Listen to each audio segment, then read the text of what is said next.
King, how are you?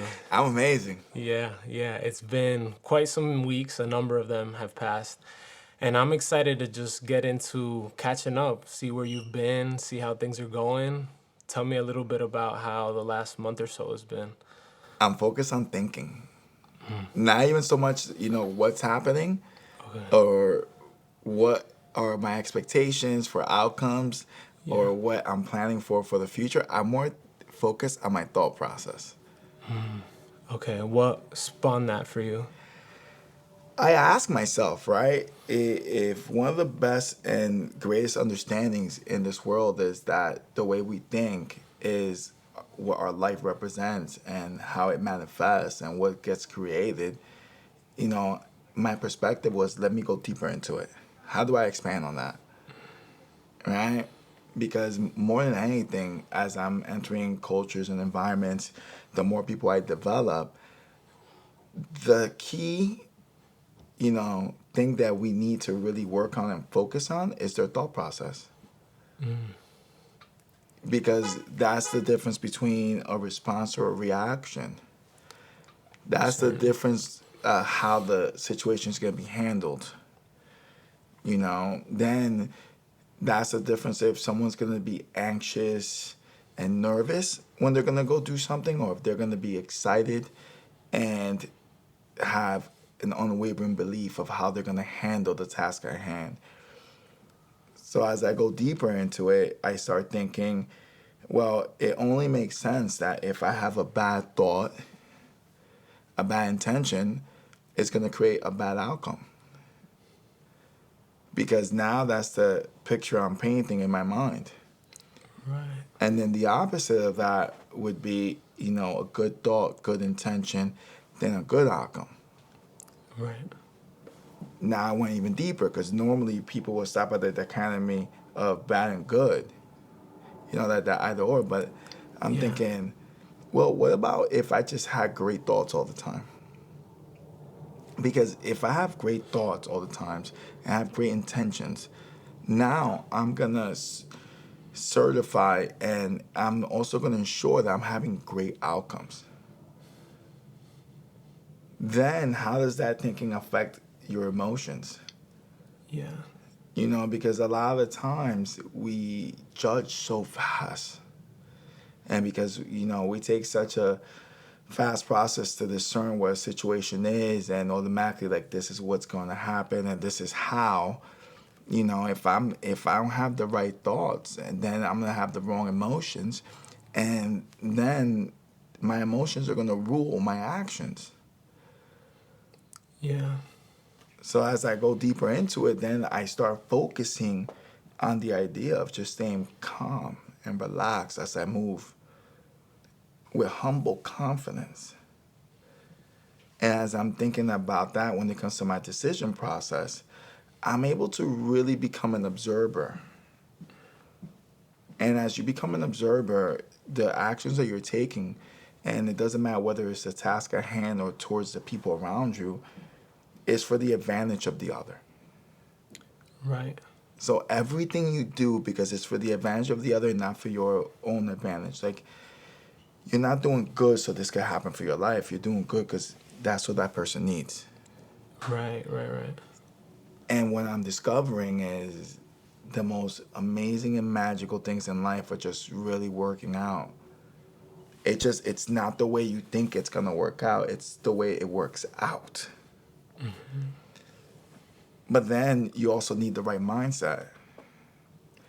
Because as I'm practicing this thinking in real time, if I have fears, doubts, worries, anxiousness, it's not going to allow me to execute or take the actions. Plus, and then I'm not being myself. You're holding back. Yeah, because anytime you're not being yourself, it means that now you're acting or you're trying, and that's not you. Right. What that means is that what I know and what I feel, right, I haven't done. So that's theory, that's opinion. I need to bring everything I know, everything I feel, and everything I've done, and that's what I need to show up as. Right. because now I'm talking about who I am. And I can explain what I've done. It's an actual fact. It's something that, hey, listen, I read this information here, I put it to practice, and then this is what was born. It's not that kind of thing where I'm like, well, I read this and I feel so strong about it, and if you do that, then this is going to happen, but I haven't tested it. Right. So I'm in this place where I'm just creating constant new mental models and putting them to practice, and life is unraveling in the most beautiful story. And I'm just going with faith and belief, and it doesn't always feel good Okay. because it's new, it's unknown, you know. And a lot of people have a misunderstanding that when they feel, you know, that uncertainty and that feeling, they think that they feel it because something's wrong, but you're actually feeling it because something's right.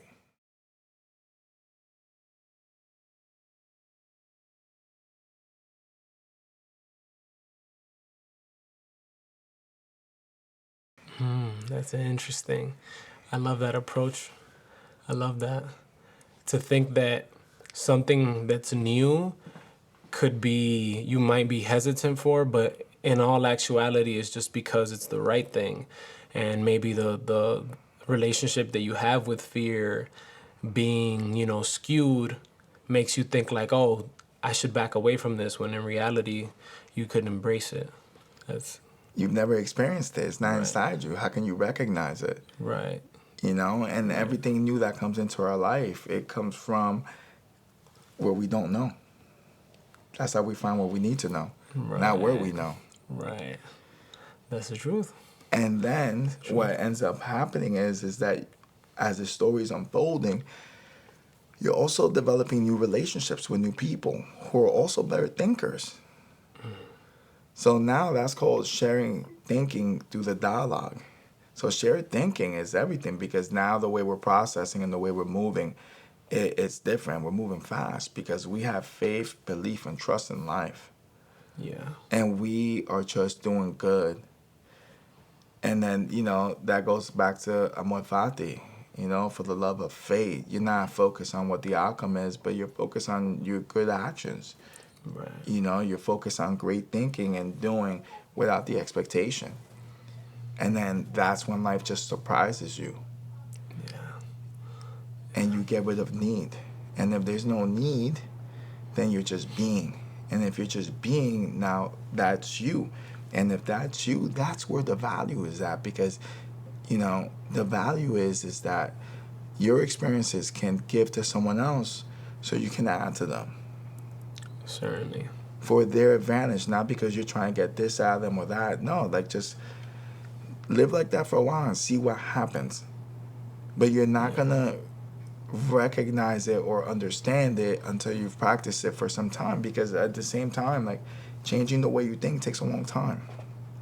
If I've been thinking, you know, for 30 years in this direction, and I've been on this train for 30 years, right? And now I understand that I need to start thinking in the other direction.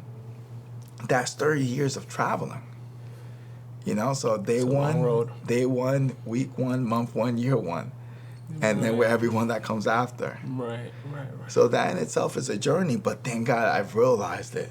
Sure. Thank God I can say, you know what, this is my stop and it's time to jump on the other side of the track. Wow.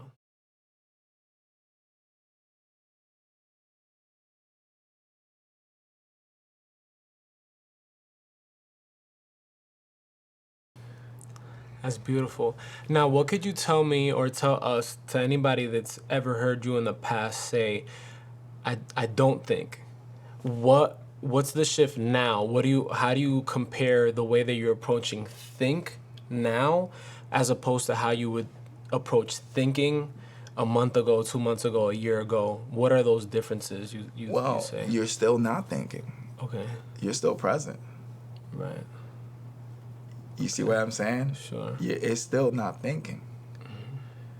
The only thing you're doing is really paying attention to what's in your mind. Yeah. You know, so as I'm living in the world amongst people, I'm not thinking. I'm just being.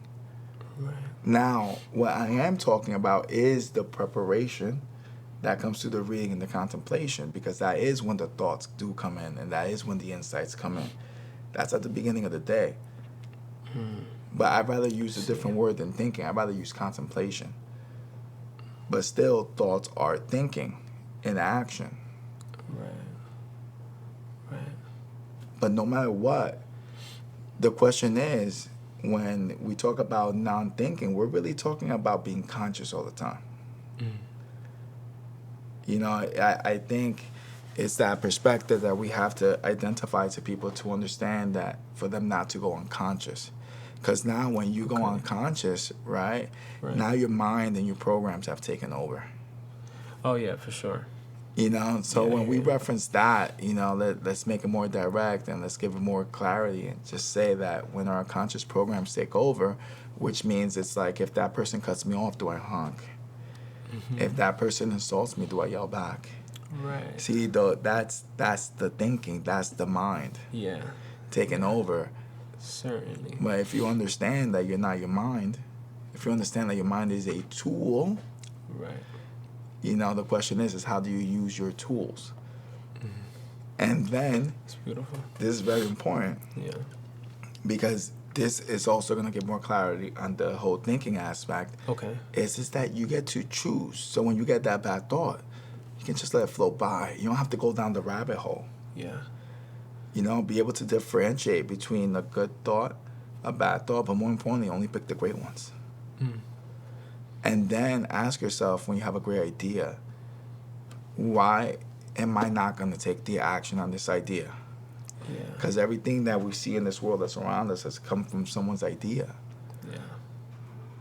But no matter what, stay present. Present is non thinking. Present is in the moment. That's eternal.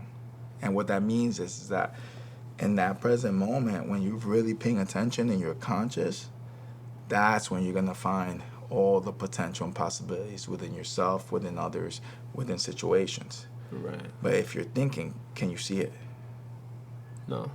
And It's gonna that, slide right past you. of Yeah. course, because you were in your head. Right. And when we're talking about not thinking, you know, we're talking about not being in your head, not being stuck there. Yeah. Because a lot of people get stuck there and they don't even realize it, Yeah. you know? Yeah. Yeah, it's so beautiful because I mean, framing that, and I know we've mentioned that before, but the mind and it being a tool and understanding like, hey, you've got to find it within you to utilize your mind for things that are benefiting you in a positive way. And there's so many times that we like on autopilot let our unconscious just simply take over on something that's completely destroying us, or it's not any adding any value to our lives. Whether that's somebody honking at you and you blowing up and XYZ, and now this is adding all this negative energy and everything is all cyclical. Man, yeah, that's an interesting framework. Well, let's give another example. Okay. If I'm listening to you, I'm not thinking about what I'm going to say. Okay. I'm just really listening to you. Yeah. And because my tool, my mind, works the way it works, and I have an understanding of it, because I really listen, when I do start speaking, what I need to come out is going to come out from my knowing. Right. Right. You see? Absolutely. And am I thinking as I'm speaking through my knowing? I'm not. I'm just really present. Sure. And my knowing comes from my subconscious. But that's also because the preparation Right. and the application Right. has been done. Right. Absolutely. And then when I express it, it's through my passion, what I feel. Yeah. And I'm someone who loves people, so I like to give. So automatically I get excited about it. Automatically, I lead with my heart and my mind in the background. Yeah. Just to give the added value. And not for what I can gain, for them. Whoever I'm talking to. Sure. I do my best that when someone grabs my attention and they tell me something, I do my best to add to whatever they tell me.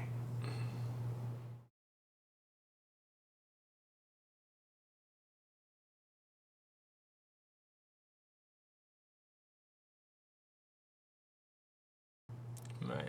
Yeah, I've seen it countless times. I've seen it countless times. The just like uninhibited giving that you do and stuff like that. It's amazing. And I really want to touch on a part of what you mentioned in the beginning, the two dichotomies between good and bad. There was a conversation that I was observing, and it was two gentlemen talking about exactly that, and how one of them figures that each and every one of us have those two dichotomies within us, but that the people that have managed to succeed or do good in life, or any number of things, have really managed to separate and only follow the positive in their lives, all those positive thoughts. And that because of that, he feels as though, of course, none of us are any different than each other. It's just some of us have really figured out how to separate the two halves that we have within us. And so for you, how do you feel as though you've managed to accomplish that? Or is there anything that you do that helps you in that aspect of like, okay, these are negative thoughts that are coming to me. They're coming from somewhere. Let me focus on the positives. Let me focus on anything but maybe do you focus on that? Like, how do you balance those things? Let's transcend it. Right. Forget about right and wrong. Just do good. Right. Because the problem with right and wrong is that somebody made that rule. Yeah. This is true. So, in one part of the world, this is right. But in the other part of the world, this is wrong. So you have to be you. You can't change. But doing good is doing good. Right. And then let's go into a deeper understanding of words like compassion, kindness, empathy, wisdom, forgiveness. Right. A lot of people, they use those words, right? Like they talk about it, Yeah. and they feel strongly. Yeah. They'll say, I'm a very compassionate person. But the question is, are you compassionate with the understanding of that meaning of what you know on the surface level? Or are you in the depth of the ocean of that? Understanding how much compassion have you really practiced? Right. How many times has it been challenged? How many times has it been tested? How long have you been consistently behaving and conducting with those words? And from the right motivation, too, because sometimes people do things with the wrong motivation. And then that's why Right. they get the end result they're not expecting. They're like, hey, listen, I'm a compassionate person. But if you're expecting to receive, then you're not. Right. You see what I mean? Sure. That's why miracles exist, because miracles happen because you didn't have the wrong motivation. So now it happens and you're like, whoa, my life is a miracle. Right. But that's because you have a great heart. Yeah. That means that the character of your heart has developed. Right. So when it comes to that, I'd rather really talk about character and what's the depth of someone's character. What are the traits that you look into see and observe somebody's character? Humble confidence. Humble confidence. Can you expand on that? Well, of course. I'll use a Bible reference. It's and the meek shall inherit the earth. Right. The meek, they're actually really strong people who put the swords away. And instead, they go and with their excellent character, Right. they model what it's like to not use your strength. Because if I understand that if somebody wounds me and I wound them back, it's only going to create more hatred. Certainly. So if somebody wounds me, I'm strong enough that I can handle it because of my character, because of my heart, Right. because of my humble confidence. And it's not that you got that over on me.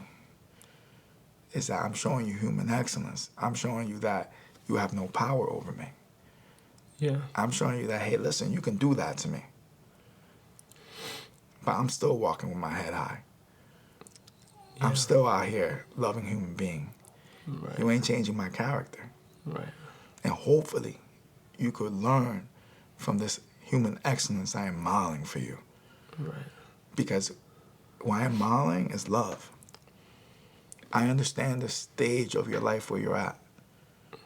I understand that your heart is hardened and hasn't yet become malleable. I understand you haven't experienced real love and compassion yet. Right. So what I can tell you is that I hope and I wish for you one day to understand what I understand. Right. So you can understand the joy and love that's in my heart. Right. I forgive you already. Yeah. Don't worry about it. What you think you did to me, you didn't do. I hope that my actions can pierce and break that hardened heart of yours so it may be malleable so that you may rebuild yourself in a way where you can actually enjoy your existence. Yeah. Because that's what it comes down to. Life's gift is to experience it. And to experience it with negative feelings, negative thoughts, hatred in your heart the whole time on the defense, looking over your shoulder, bad psychology. Come on. Yeah. I only have empathy and compassion for that human being, so I choose my right words. I choose to encourage them to come up. And that higher energy can't be controlled by a lesser energy. And energy can neither be created nor destroyed. It can only be transformed. So if I can be that spark that transforms your life, I do it with joy. Right. And if it costs me taking an L from your perspective, to me, I took a win. Right. Because I was able to change your heart. Yeah.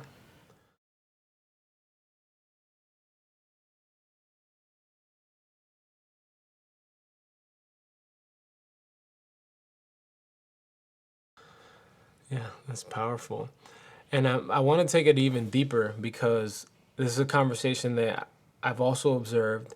And I'm just curious to see, as a man yourself, how you've encountered this in your life, or if there's been other people that you've maybe come across and have encountered this.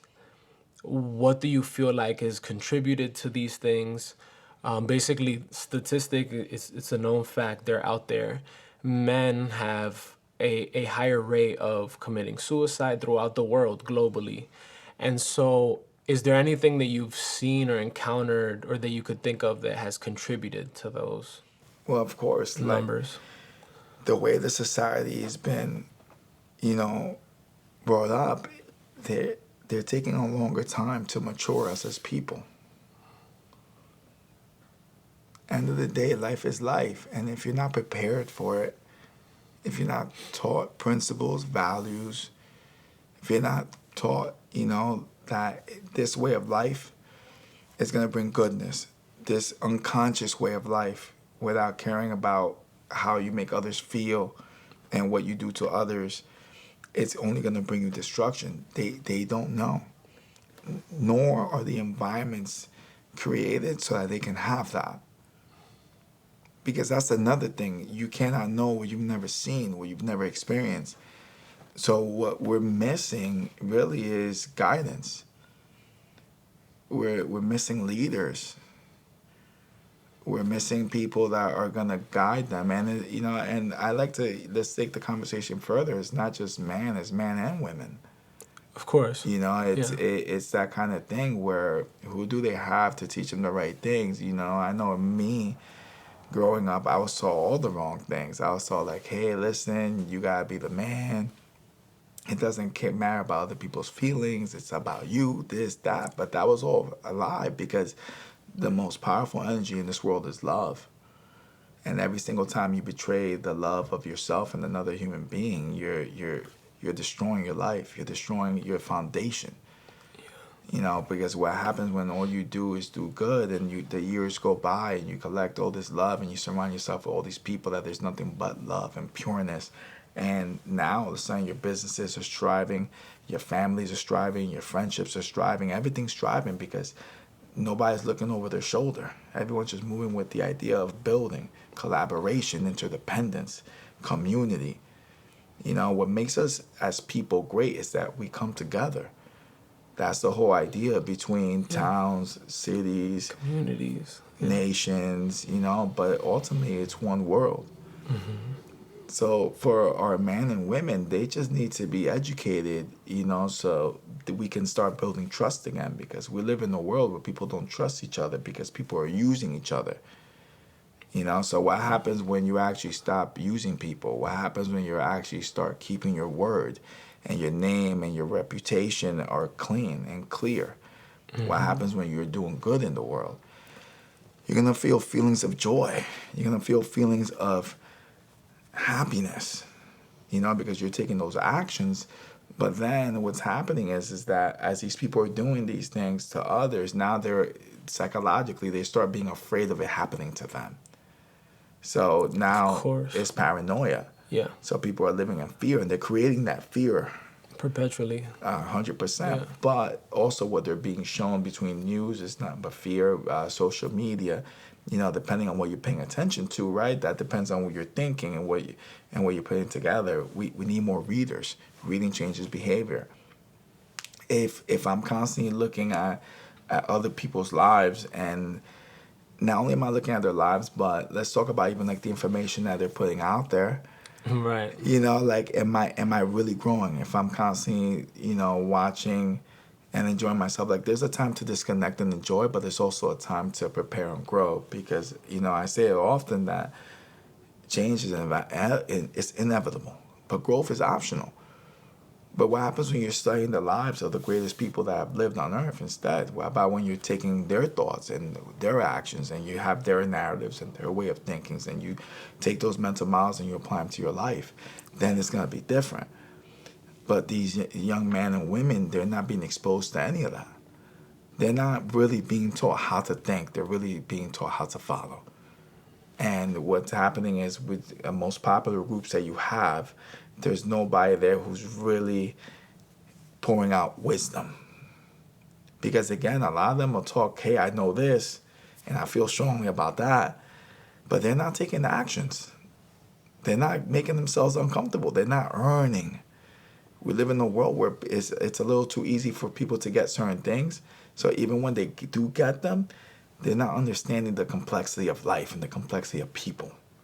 Yeah. So it's a lot of hurt to hurt. But what we need is strong men and women that even when others hurt them, they don't hurt back. Right. And when they don't hurt back, right, this is the famous movements by Martin Luther Jr. King, Mahatma Gandhi. This is really what it all comes down to.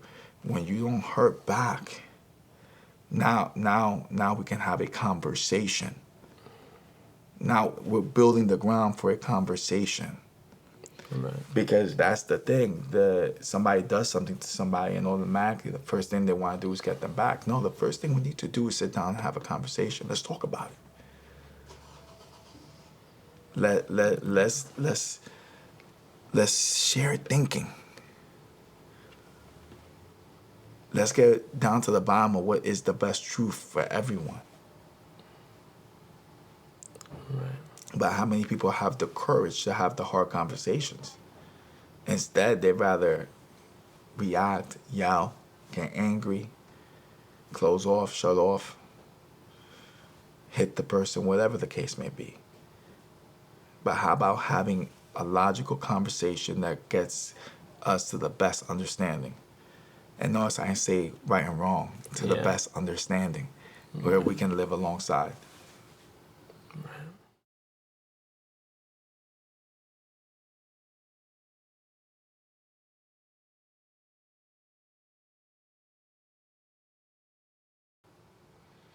Yeah. It's amazing. I mean, I want to tie that into something that happened last week, and that I think was one number one I haven't reflected on yet. So I was waiting to reflect on it with you and see what kind of insights we could pick from apart from it together. So basically, my son, being a 6-year-old, has pets at home, fishes and stuff like that, a hamster. And so in the process of changing the tank's water for the very first time, I doing it incorrectly. Number one, I allowed one of the little fishes to die, and so in the conversation that I was also observing last week, right before that actually, maybe days earlier, they were talking about like at what point does a human being become conscious, and at what age do they become aware of death. And so, funny enough, before he had the fish, he was already aware of it. I assume because of, shows and cartoons, superheroes, XYZ, things like that, that he's already been privy to. But this was the first time where it hit home. Like it was super close to him. And I don't think I ever encountered that. I couldn't remember. And now trying to reflect, I don't know at what point I had a similar emotion, because I didn't grow up with pets and stuff like that. And so I just wanted to reflect on that situation here with you, because in the conversation that I was observing, it was like, yeah, at what point does an individual become conscious and then start realizing, oh, like, our days are numbered, but you don't know when your day is. And so it's a thought that some people have at the forefront. It's a thought that others don't want to think about at all and kind of like reject and push back. And so, yeah, I really I'm curious to hear what you have to think about something like that. Again, he's a 6-year-old. It was his very first time, and we confided with him. He was crying. That might have lasted like 30 minutes, and then he got over it. But then, obviously, there's thoughts that kind of revisit. The tank is still there. There's still fishes inside, so there's one less, and it's all this. It's these different emotions that I'm sure that he's going through that I necessarily don't even like hold to the same standard as him at this point in my life, but I know how major it must be for him, you know what I mean? So yeah, it was just an interesting thought and, part of life that happened with me. So I wanted to share it with you and see what insights we could take apart from that. Being present. Right. And having the conversation, because as people and as, impressions are made upon us, we don't get to choose when they happen. They happen when they happen. Now the question is, do you have great loving people around you to actually help you go through that moment? Mm-hmm. You see, because I'm sure when it happened, you became very present. Mm-hmm. You were very loving, very nurturing. Yeah. And now is the time where you have the conversation, because we all know that life doesn't happen the way we want it to happen. Life happens as it happens. Think about what you said, that he already has some type of awareness of understanding, which is out of your control, because that happens with their friends and school and other environments, that kids are exposed to. We're not always in charge of what information they receive. Right. Because we can only control what we give, can't control what others or environments give. Sure, absolutely. And the best thing to do is to be present, have the conversation, let them ask questions, and fill in the gaps. Mm-hmm. Because they're going to have questions, but thank God that a loving and nurturing parent is there to answer those questions. Yeah. And then, with your spouse, if you're there together, you do it together. If you're not there together, then you have the dialogue. Yeah. And talk about how you handle the situation, and then you go and then ask your spouse if there's anything you want to add to that, like, hey, did I miss anything, or is there anything that you want our child to know? Yeah.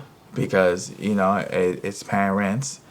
And after you take that step, right, now you filled in all the gaps. And you also talk about in the future for, to have these scenarios where you have these dialogues where possible other questions that may arise, and just be prepared for them, just to make sure that you guys are going to answer the same. Yeah. So that way you're not causing any type of confusion. Yeah.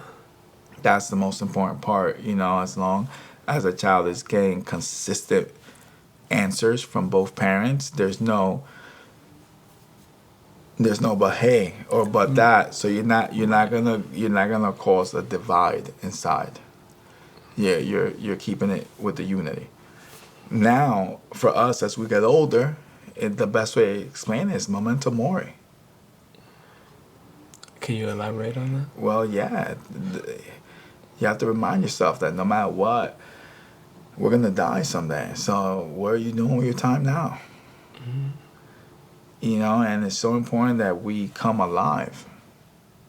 That's why action is so important, because if you're stuck thinking, it's like you're not alive. If I'm sitting in a room or I'm sitting in the house doing nothing all day, I'm not alive. So you have to ask yourself, you know, what makes your heart come alive, and then go do it. And if you don't know, go take action until you discover what that is that makes your heart pump. And all of a sudden, it's like, all right, I feel it. Like, I'm passionate. Yeah. Then, to add further,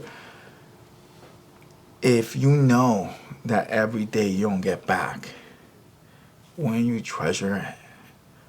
Me personally, I look at one day as a full lifetime. You know, it's like I'm born in the morning, and at night I go to rest. I don't waste a minute. I make sure that I consciously spend all my time and put my energy where I can see that it's all gonna grow.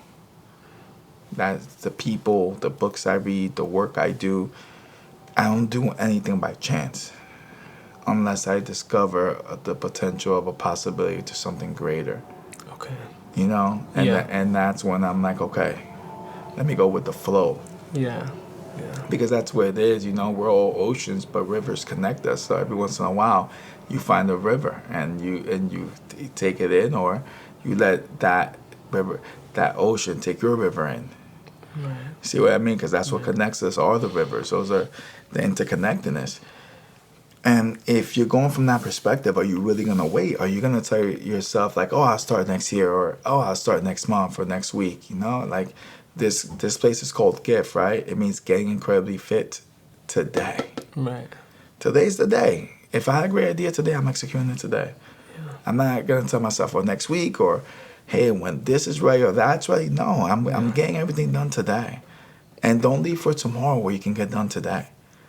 You know, every single moment of your life is precious, and you should be grateful for it. And whatever your circumstances are, be grateful for it, and just continuously to build in the present. But Yeah. stop looking back in the past. Every single time you're thinking, you're looking back in the past, you're wasting time. And I'm not going to tell you to not look to the future, Okay. right? But also understand, if you spend too much time thinking about the future, you're wasting time. Absolutely. But instead, my advice is going to be to visualize who it is that you're going to be in that future, and start acting like that right now. Right. Right. You know, like, That's a hey, gem. Absolutely. you know, like if I'm going to be a CEO of a company the size of Amazon, Tesla, Apple, Microsoft, you know, like the question is, who is it that I'm going to look like when I'm living that life and I have those responsibilities? So let me start applying now. Right. Let me start learning about those structures now. Let me start living that life now. Right. Let me start setting up for that life now. Yeah. You know, I'm not waiting for tomorrow. I'm not waiting to get there and then like, oh, I learned. No, now. I've gotten, me personally, to where I've gotten to, because it's like I saw myself here years ago. And I'm already being my next me.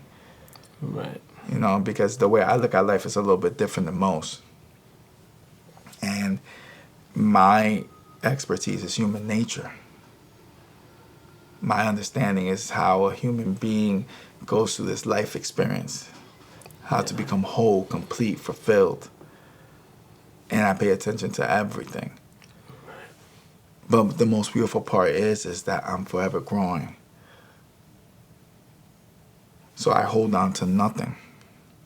Yeah. It's more like water, formless. Yeah. Become whatever is needed.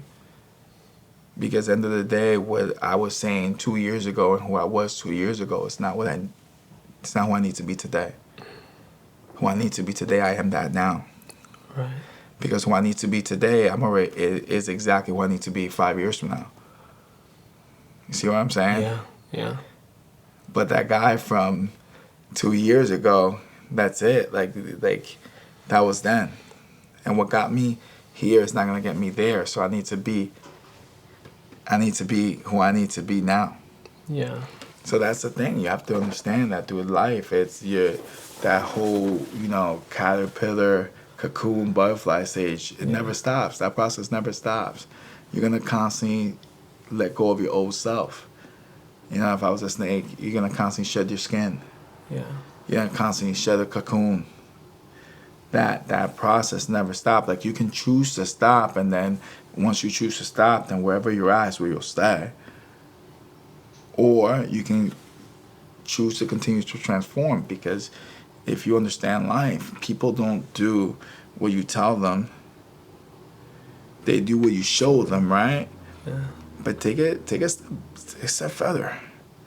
What about if you involve them? Then they embody it. Yeah. They that's major. embody it, That's major. which is beautiful, because if I'm at a place where now, we have so many different businesses under this umbrella, and now we're starting to even create things adjacent to it, at the same level, Yeah. right? It allows people to see the blueprint to what's here. And how is it that now we're building an adjacent company? And how is it that the people that have been, with us for a long time, how we're already in the works of building them companies? Right. Because we already know how to build a company. But if I stay here, if I don't go to that next step, can I really come back to show them how to do this step? No, because I'm here. Right. See? Yeah. I need to get to that next step so I can give them access to the relationships, the networks, to give access to more. Yeah. And that right there, that's really where life is about. That's where you really discover it, because that's the fulfillment. It's not really what you do for you. It's how you help others do things that you've done. Yeah. That's the added value. You do so you can give it. The first mountain, you're building yourself up. It's like, all right, I want to be successful. I want this, I want that, but really, you get to the second mountain and you let all that go. You give it all away. Because now that's the fulfilling part. Yeah. You already did that journey. You became whole, you became complete. Yeah. You understand how this machinery works. Yeah. You understand how to put it to work. You understand how to make it manifest. You understand how to spread its love. So the only thing you want to do is help others so they could do the same.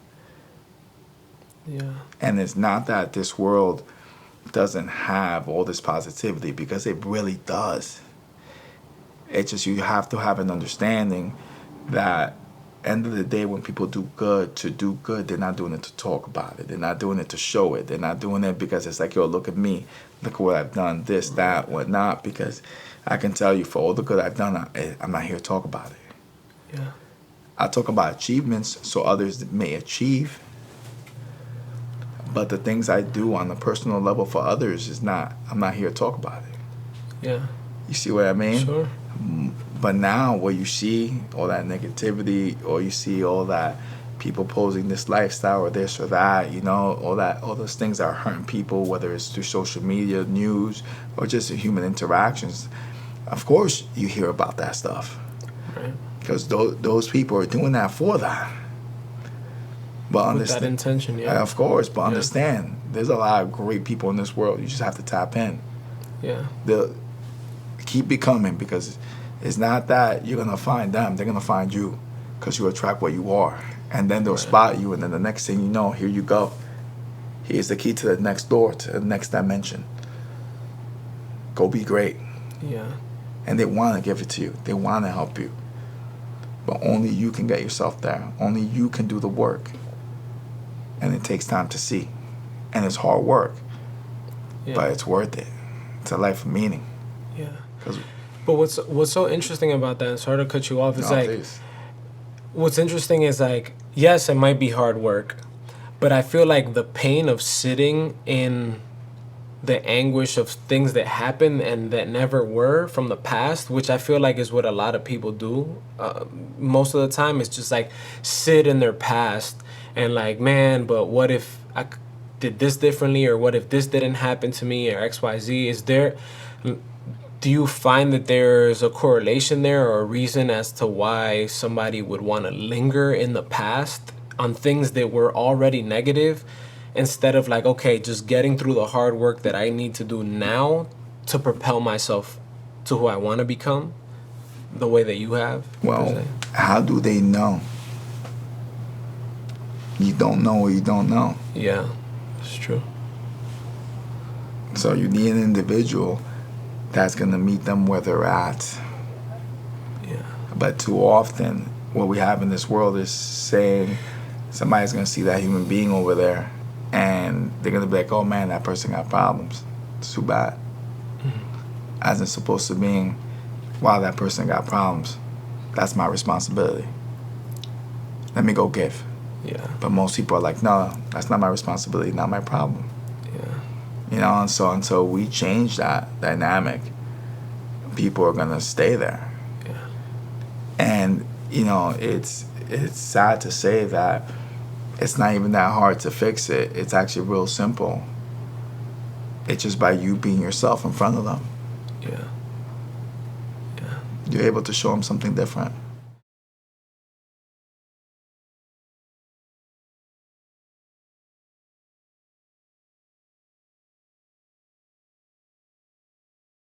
Yeah, literally just yesterday I was watching this guy. He's a serial like entrepreneur at this point, but he's a comedian as well. And he's actually started his business as a door-to-door salesman and a comedian. So he had gone viral years ago, just like being relentless and super full of character when selling at somebody's door. And so he was reflecting with this other gentleman on like his most memorable experience as a door salesman. And he was talking about this individual that he encountered once. It was this lady that he, went and like he was with a group of his salespeople. He was teaching them how to like do things, showing them the rope essentially. And then they had knocked on this one door. The lady comes out and starts flipping out, get out of here, I'm gonna call the police, XYZ. And as soon as he spoke, that he had that humor, but not just the humor, apparently some faith in God or whatever. He had mentioned Jesus or a passage essentially in his in within the humor. She was taken back, apologized, asked for more details. Long story short, he makes his way inside of the house. She explained to him that like, oh, I apologize. I just got a really bad phone call right before you guys came. Then my son passed in a car accident. And so as he walks in and then, they're talking or whatever the case is, he sees that there's a gun on the table, and she goes and explains to him like, had you not come here, I was gonna kill myself, essentially. And so he always reflects on that moment where he was able to like be relentless, be himself, and not give in to somebody's that first no right at the door and walk away, and just keep pushing because he knew his intention, which was, I'm just here to like, do good and show these guys a better way, because essentially the guys he was with were also from the street. They could have been on a corner or something, but instead he was trying to show them how to do something positive. And so that whole story to me resembles a lot of what you're saying right now. You know what I mean? Like, you got to approach it with some great good intention, but you also don't know what other people are going through, and what they're going through, if you put that on your shoulder and share part of that burden with them, then you could probably help them, make it a further way than if they were to try to do it by themselves or continue to do things by themselves. So that's very powerful that you mentioned that. And as I'm reflecting on that conversation he was having, It's compassion. right? But take it even a step further. Instead of him being scared away or saying being pulled in by her energy, he was just doing good. Right. She needed a laugh, Yeah. and she got one. Yeah. And miracles happen the way they happen. Yeah. It's even further, even when he saw the situation, he didn't leave. He actually had the right heart and the right disposition of a heart and the great character to stay there and have a conversation with her and to listen to her and to understand her and to see where she's coming from and where she's at in her life, to be able to walk her off the ledge, Right. because emotions are powerful. If you're not, aware of your emotions are going to fire up your thoughts, and if you're going to an unconscious state, you don't even realize what you're doing. Because once we get into that survival mode of ourselves where the wrong part of our brain takes over, we're not making rational decisions anymore. Everything's irrational, everything's illogical. It's like there's a fog. Yeah. That's why it's very important to be calm in decision making. It's very important to be calm when you're gonna go and you make decisions that are gonna affect your life in the long run.